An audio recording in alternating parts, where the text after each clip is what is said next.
Buenas tardes, muchísimas gracias por la invitación. Voy a compartir pantalla.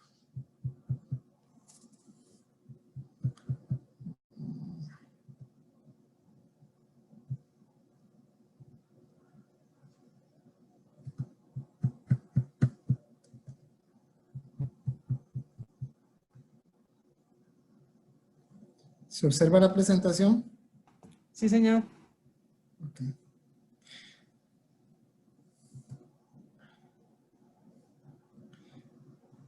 Bueno, la idea es compartir la experiencia que hemos tenido en estos meses de un trabajo conjunto realizado con la Caja Costarricense del Seguro Social y con el Ministerio de Salud, que inició unos días después de que empezó la pandemia, de que la pandemia llegó al país.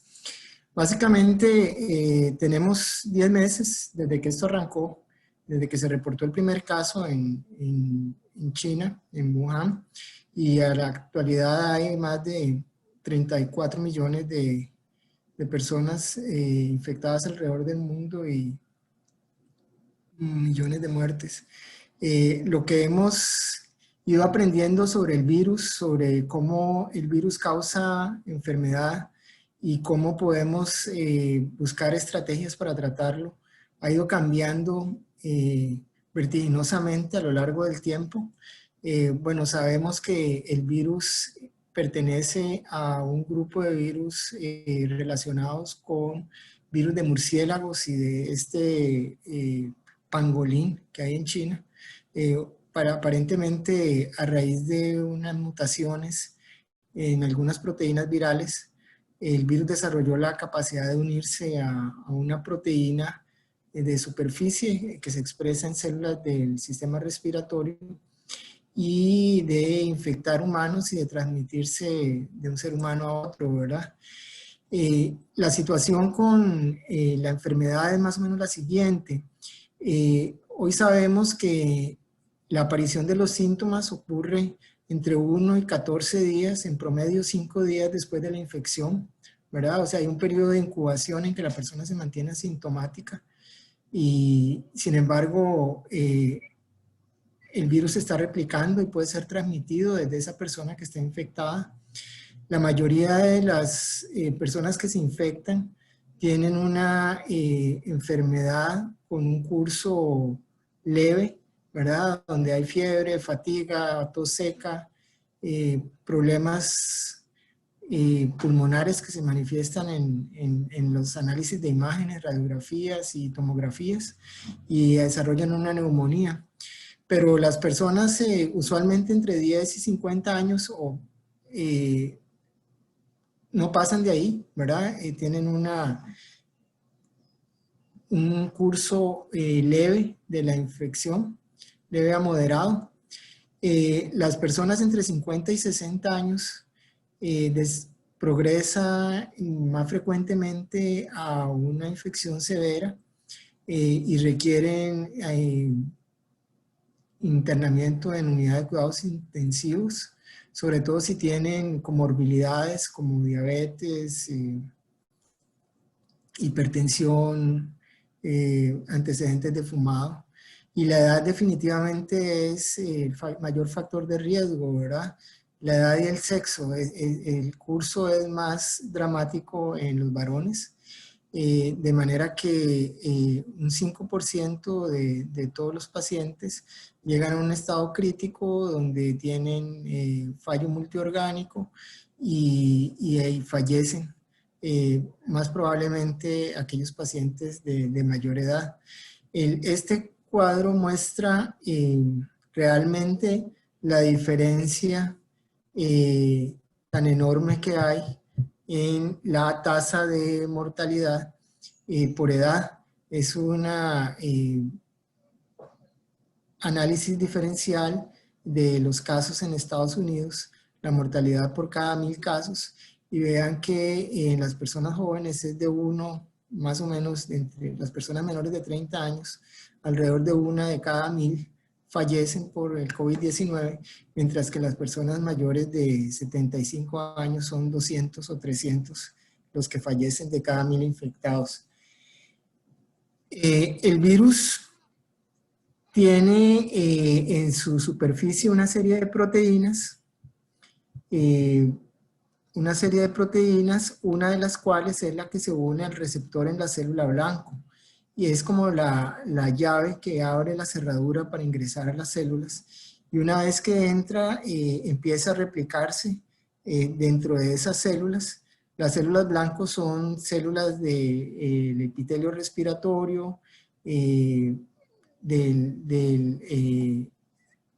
y los neumocitos alveolares, y las células de los vasos sanguíneos de los alvéolos también.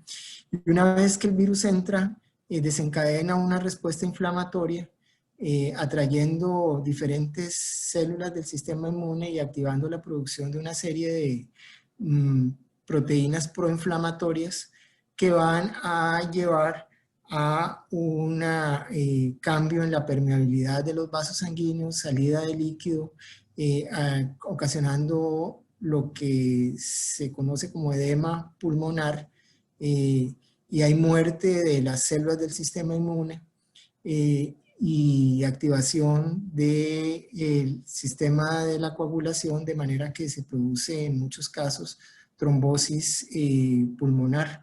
Entonces, vean que el virus en primera instancia lo que hace es activar una serie de mecanismos inmunológicos, de procesos inflamatorios que hacen que la evolución clínica del paciente se salga de control.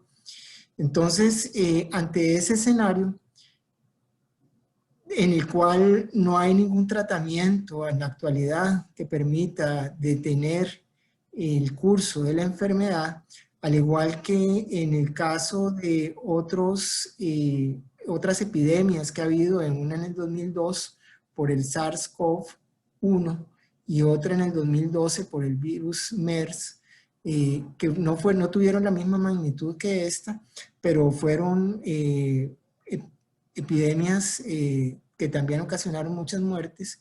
En esas situaciones, la experiencia clínica había demostrado que la transfusión de plasma de pacientes convalecientes, es decir, de la parte líquida de la sangre que contiene los anticuerpos, tanto en la epidemia de SARS-CoV-1 como MERS, como en epidemias de influencia que hubo anteriormente, esa transfusión de plasma sanguíneo mejora la evolución clínica de los pacientes, reduce la estancia hospitalaria y la mortalidad. Entonces, en esta ocasión, desde que inició la pandemia, también muchos países se adoptó la estrategia de transfundir plasma de pacientes convalecientes. Es decir, aquí como punto 1 se ilustra en qué consiste la transfusión de plasma convaleciente. Una persona recuperada luego de exponerse al virus, cuyo organismo ya ha producido anticuerpos contra el virus, dona sangre, se separa el plasma sanguíneo y ese plasma sanguíneo se le transfunde se le transfundió a muchos pacientes con COVID y se observó una mejoría. Ahí el tema es que estas transfusiones, pues el racional de su funcionamiento es que contienen anticuerpos contra el virus que van a unirse a la proteína del virus que le permite infectar a las células y que van a ayudar a eliminar, a aclarar el virus del organismo de la persona que está infectada.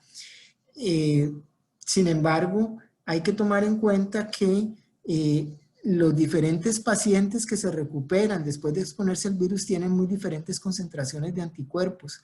Entonces, no es un tratamiento estandarizado, sino que algunos pacientes reciben más anticuerpos que otros dependiendo del plasma del donador.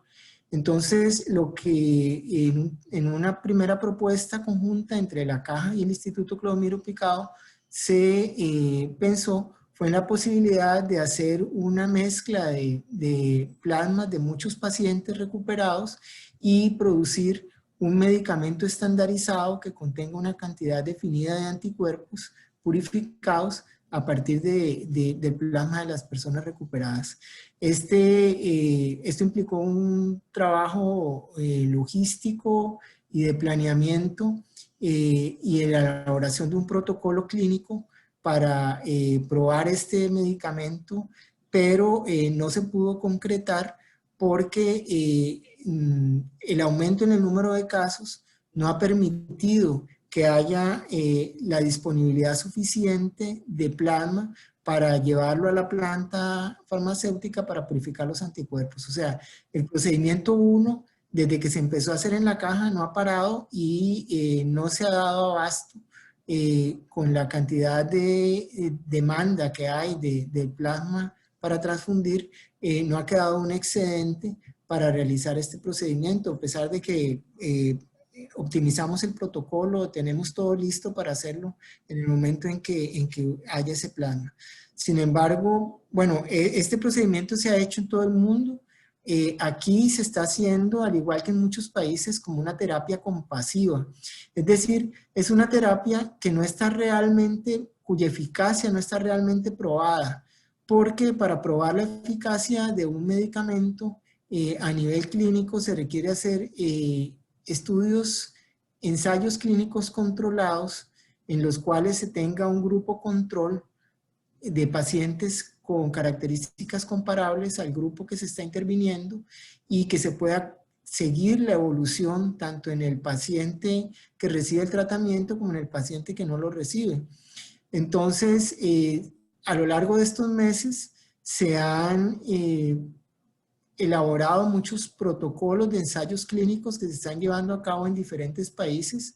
Esta es la lista de ensayos clínicos registrados de fase 1 que se están llevando a cabo o se han llevado a cabo, donde, como pueden ver aquí, son en diferentes tipos de pacientes y administrándoles diferentes cantidades de plasma convaleciente. También se están llevando a cabo estudios de fase 3, que es en un mayor número de pacientes, pero en realidad estos estudios todos están en curso. Apenas la semana pasada terminó un estudio clínico de fase 3, entonces la eficacia de la transfusión de plasma convaleciente todavía está en entredicho. Hay resultados preliminares de algunos estudios que indican que no beneficia a los pacientes significativamente. Sin embargo, hay muchos reportes en los que se sugiere que sí hay un beneficio, pero entonces ahí todavía hay una controversia.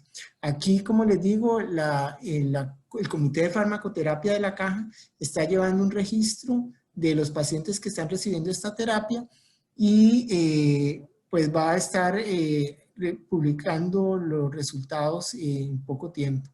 Nosotros nos planteamos la posibilidad de usar la plataforma tecnológica del instituto para desarrollar y producir formulaciones terapéuticas de anticuerpos equinos purificados purificados a partir del plasma de animales inmunizados con las proteínas recombinantes del virus. Esas preparaciones de anticuerpos equinos son similares a las preparaciones de sueros antiofídicos que hacemos en el instituto. Se sabe que son seguras en humanos, que no inducen reacciones adversas severas, como ya se ha demostrado en varios ensayos clínicos que se han realizado con nuestros antivenenos en diferentes países. Entonces, estas preparaciones pues deben ser elaboradas siguiendo buenas prácticas de manufactura y se usan preparaciones de anticuerpos equinos para el tratamiento no solamente de los envenenamientos por mordeduras de serpientes, escorpiones y arañas, sino para otras enfermedades infecciosas. Y la ventaja de esta estrategia de producir formulaciones de anticuerpos equinos es que pueden escalarse fácilmente a un costo relativamente bajo en los países donde se producen antivenenos. Entonces nosotros lo que, al igual que en Argentina y en Brasil, propusimos fue inmunizar caballos con proteínas virales y a partir del plasma sanguíneo purificar anticuerpos equinos que puedan ser transferidos a los pacientes para ayudarles a ganar la batalla contra el virus. Inicialmente pensamos que los pacientes que eran mejores candidatos a recibir esta terapia eran pacientes gravemente enfermos, o sea, pacientes en estado crítico. Pero lo que se ha visto en las pruebas que se han realizado hasta el momento es que los pacientes que ya están muy avanzados en la enfermedad en realidad no se benefician, sino que esta terapia debe administrarse en estadios iniciales de la enfermedad. Entonces decidimos iniciar 2 grupos de animales con diferentes proteínas, una con un grupo con la proteína S1, la proteína del virus que se une al receptor, y otra con una mezcla de varias proteínas. Esas proteínas se compraron en Inglaterra y se usaron para inocular los caballos. Se dio el seguimiento a la producción de anticuerpos en esos caballos a lo largo de un par de meses, y cuando ya una vez que se alcanzó un nivel de anticuerpos considerable, los caballos se sangraron, se separó el plasma, se llevó a la planta farmacéutica y ahí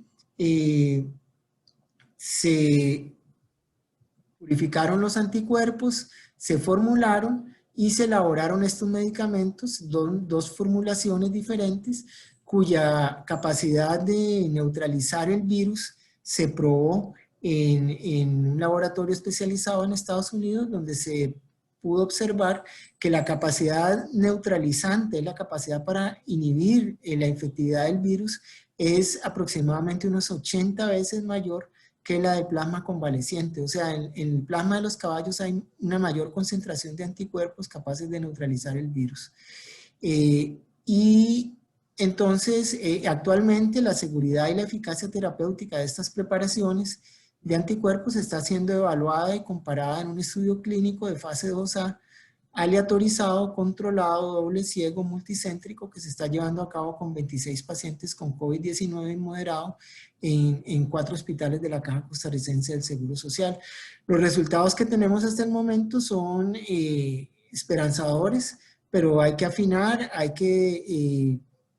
se van a venir estudios clínicos con un mayor número de pacientes y básicamente enfocados en los pacientes con una infección moderada, porque parece ser los pacientes donde este tratamiento tiene un mayor beneficio. Entonces, las lecciones aprendidas de esta experiencia son, bueno, contar con una plataforma científico y tecnológica en la Universidad de Costa Rica para la elaboración de antivenenos. Nos permitió dar una respuesta relativamente rápida para producir una alternativa terapéutica para los pacientes con COVID-19 en un proyecto interinstitucional con la Caja Costarricense de Seguro Social, con quienes hemos hecho un esfuerzo para tratar de ofrecer una alternativa para los pacientes mientras llegan las vacunas. El nuevo producto terapéutico tendría una buena relación costo-efectividad y podría ser producido por otros laboratorios productores de antivenenos en países de renta baja y media, así como se producen los antivenenos, y nosotros estamos dispuestos a compartir los protocolos optimizados con esos laboratorios para que se escale la producción y se pueda salvar el mayor número de vidas en el mundo mientras tenemos acceso a las vacunas. Eso sería.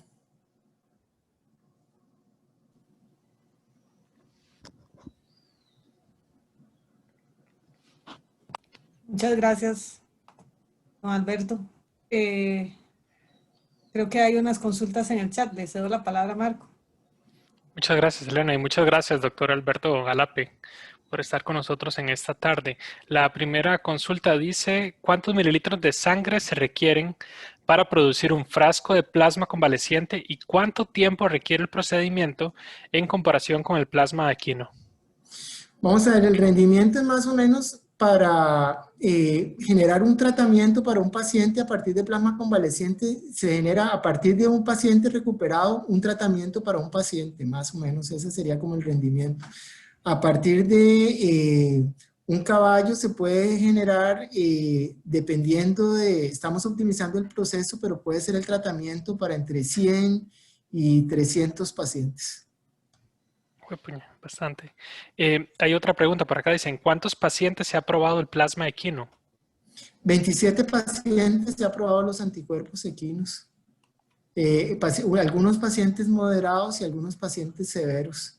Y en algunos funcionó muy bien, en otros parece que la aplicación del medicamento ya fue muy tarde y los pacientes siguieron, digamos, la evolución del COVID-19 continuó a pesar del tratamiento. Entonces, lo que viene ahora en los próximos ensayos clínicos es tratar de probar dosis más altas en los pacientes severos para ver cómo responden. De acuerdo, tenemos una última pregunta que dice, ¿las personas declaradas positivas por Nexo pueden donar plasma? Habría que hacerles una prueba de sangre para determinar si tienen anticuerpos en concentración suficiente para ser candidatos a donadores. Y hay una serie de requisitos que tienen que cumplir, ¿verdad? Son básicamente los mismos requisitos que se usan para donar sangre y luego que no sean, que no tengan ciertos anticuerpos contra ciertos agentes infecciosos, etcétera. Don Alberto, ¿y cómo se toma la decisión sobre a quién aplicar el plasma equino? Actualmente se está haciendo con un protocolo clínico, hay una serie de parámetros de inclusión y parámetros de exclusión, criterios de inclusión y criterios de exclusión que definen cuáles son los pacientes que reciben. Digamos, actualmente se está administrando a pacientes que tienen factores de riesgo, mayores de edad, que no sean mujeres embarazadas. Son, hasta que no se tenga el medicamento con la eficacia y la seguridad probada, no se puede administrar a todos los pacientes, ¿verdad? Actualmente se está haciendo bajo un protocolo clínico. Y finalmente hay nada más un comentario que dice, felicitaciones, don Alberto, muchas gracias, un orgullo para el país, el Instituto Clodomiro Picado. Muchísimas Muchísimas gracias. gracias. Este ha sido un esfuerzo interinstitucional en el que ha participado muchísima gente y está participando, ¿verdad? Este proceso no continúa actualmente, como les digo, bien, estamos en una fase donde hay que optimizar el momento de aplicación del tratamiento, las dosis, estamos en fases de investigación clínica todavía. Muchísimas gracias por su participación en nuestras jornadas. Elena. Sí, creo que hay una última consulta, Marcos. Yo creo que podemos hacerla, no hay problema. Ok, voy a fijar un momento. Dice, ¿cuánto tiempo falta para que esté al alcance de los pacientes? Y falta, tenemos que terminar la fase de investigación. Vamos a ver, yo creo que es cuestión de un par de meses tal vez. De acuerdo, muchas gracias. Bueno, muchas gracias a ustedes por la invitación. Muchas gracias, don Alberto, por su apoyo a la actividad.